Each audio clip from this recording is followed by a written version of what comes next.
I worked from the very beginning with the UAE on its 123 agreement and its nuclear program here with ENIC and the Westinghouse technology, the South Korean technology. What's different from a safety standpoint? Are these smaller reactors easier to secure and make safe, or is it the same things that we have to worry about with the big reactors?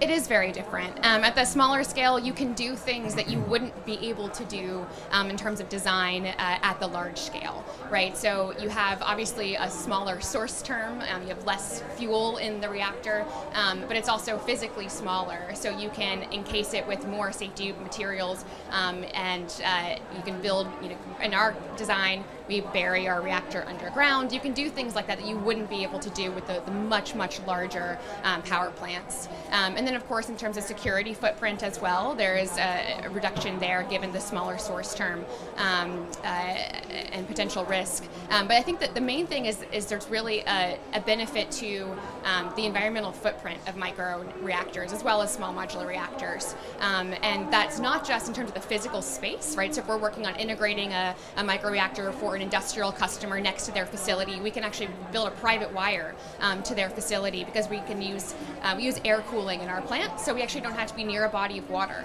And that's really critical for our customers because it also enables them to have those cost savings of taking out that grid connection, which is often, can save them up to 50% sometimes, depending on the country where we're located. So those are critical things. But then even in terms of the regulatory timelines, right? Smaller footprint means lighter regulatory reviews from the environmental permitting perspective and all of those areas. So we're taking that into account through the design. Excellent, excellent. That sounds really, really fascinating.